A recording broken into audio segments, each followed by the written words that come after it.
morning. Good morning. Good morning.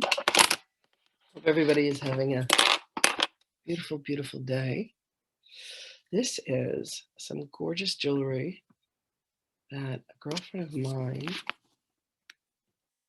bought me. My best friend bought me when we went to the National Art Gallery. I just love pearls and I love gold. So pearls and gold together, man, that's everything. Good morning, everyone. Today we have lesson 190. I choose the joy of God instead of pain. What a great idea. Beautiful idea. I choose the joy of God instead of pain. Good morning, Anne. Good morning, Denise. Good morning, Gabriella. Hi, Jorg. Good morning, Marianne. Hello, sweet friends. So good to have you with me this fine morning. Okay, let us jump in. Lesson 190. I choose the joy of God instead of pain. Pain is a wrong perspective. When it is experienced in any form, it is a proof of self-deception. It is not a fact at all. There is no form it takes. It will not disappear if seen aright. For pain proclaims God cruel. How could it be real in any form? It witnesses to God the Father's hatred of his Son, the sinfulness he sees in him, and his insane desire for revenge and death. Can such projections be attested to? Can they be anything but wholly false? Pain is but witness to the Son's mistake in what he thinks he is.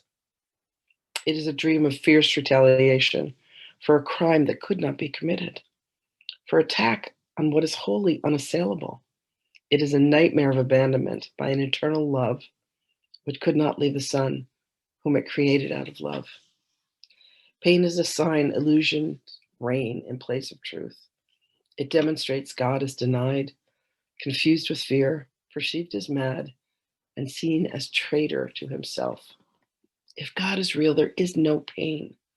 If pain is real, there is no God.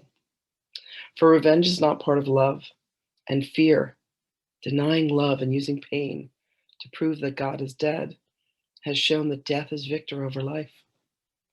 The body is the Son of God, corruptible in death, as mortal as the Father he has slain. Peace to such foolishness. The time has come to laugh at such insane ideas. There is no need to think of them as savage crimes or secret sins with weighty consequence. Who but a madman can conceive of them as cause of anything? Their witness, pain, is mad as they, and no more to be feared than the insane illusions which it shields and tries to demonstrate must still be true. It is your thoughts alone that cause you pain.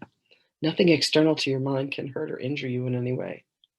There is no cause beyond yourself that can reach down and bring oppression. No one but yourself affects you. There is nothing in the world that has the power to make you ill or sad or weak or frail. But it is you who have the power to dominate all things you see by merely recognizing what you are. As you perceive the harmlessness in them, they will accept your holy will as theirs. And what was seen as fearful now becomes a source of innocence and holiness. My holy brother, think of this a while. The world you see does nothing. It has no effects at all. It merely represents your thoughts, and it will change entirely as you elect to change your mind and choose the joy of God as what you really want. Yourself is radiant in this holy joy, unchanged, unchanging, and unchangeable forever and ever.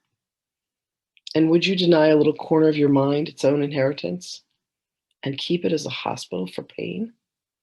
A sickly place where living things must come at last to die? The world may seem to cause you pain, and yet the world is causeless, has no power to cause. As an effect, it cannot make effects. As an illusion, it is what you wish. Your idle wishes represent its pains. Your strange desires bring it evil dreams. Your thoughts of death envelop it in fear, while in your kind forgiveness does it live. Pain is the thought of evil taking form and working havoc in your holy mind. Pain is the ransom you have gladly paid not to be free. In pain is God denied the Son he loves.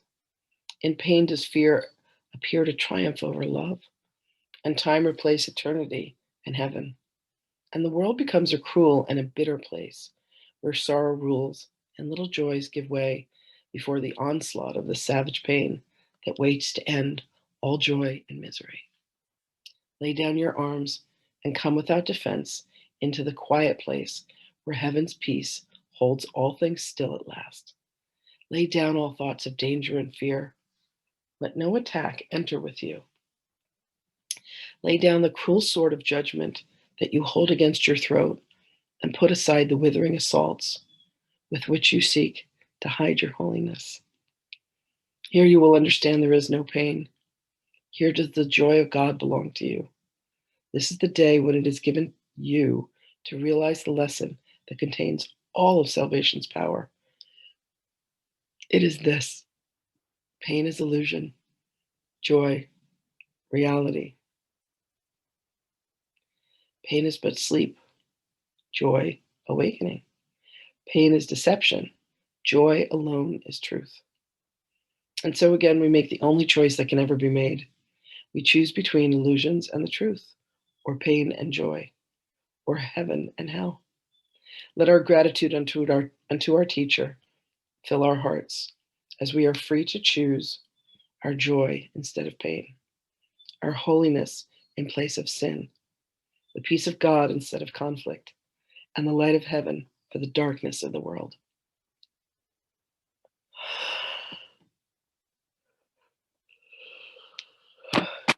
Here comes lesson 190. I choose the joy of God instead of pain.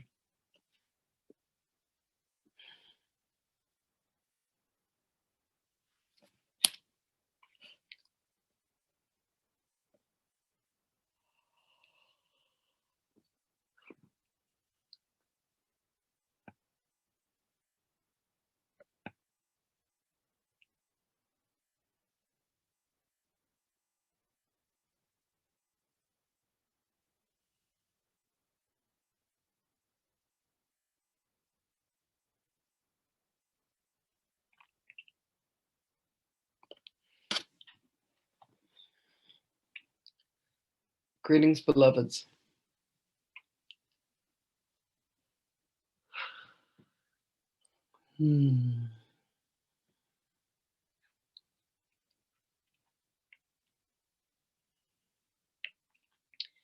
Beloveds, choosing, using free will to choose the joy of God and the love of God and the presence of God is the only choice that you have at each and every moment. The guidance that you have to help you make this choice is indeed the guidance of the Holy Spirit.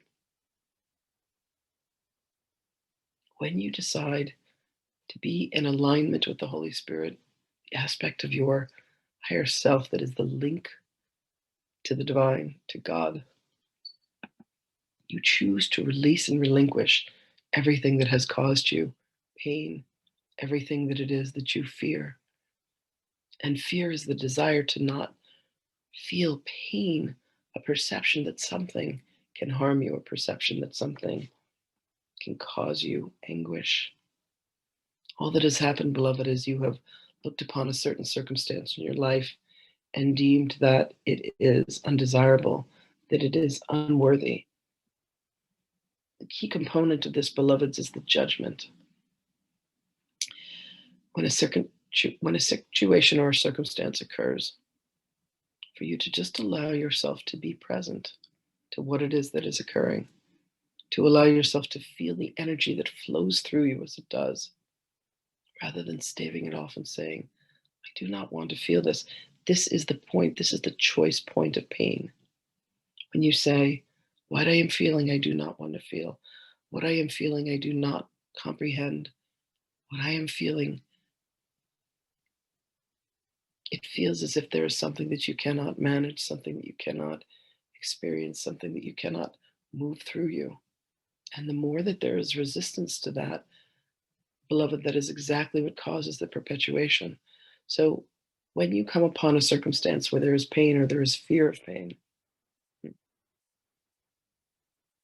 all you need to do is call upon the Holy Spirit in that holy instant to allow you to choose for God, to choose for joy, to choose for happiness, rather than choosing resistance.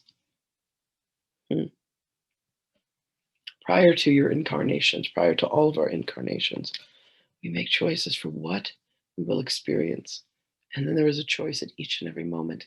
Can I see this through the eyes of love, or will I choose to see this through the eyes of fear? The pain is not real. And how you can discover this, beloveds, is to allow yourself to breathe through the moment which is causing you the angst. If you are in the middle of a fight, if ego has been engaged, apply love, apply truth and joy. Where can you find the love in the relationship? Where can you find the love in the comment? Where can you find the love in the action?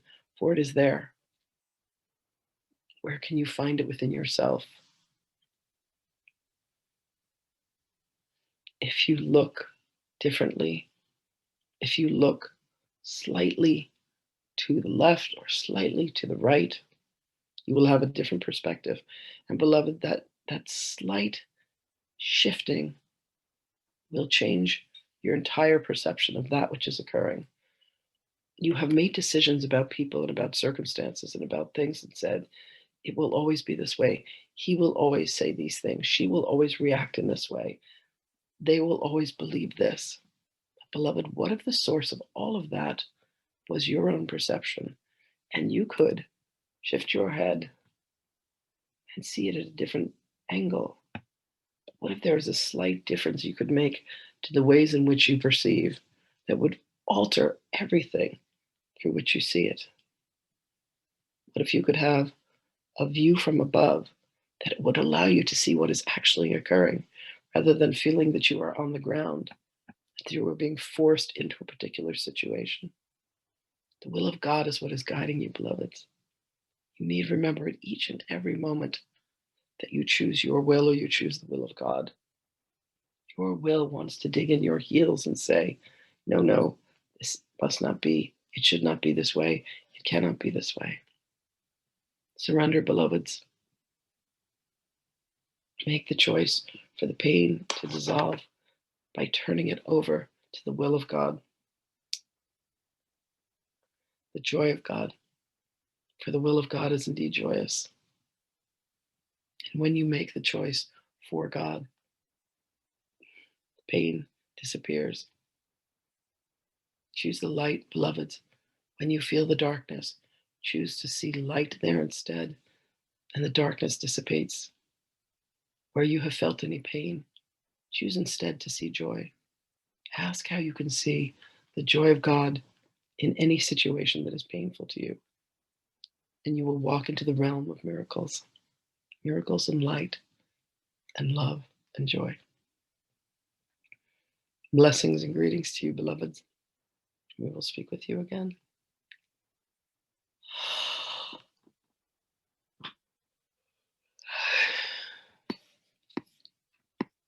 Wishing you all the most amazing day. I love you. And I'll see you guys tomorrow.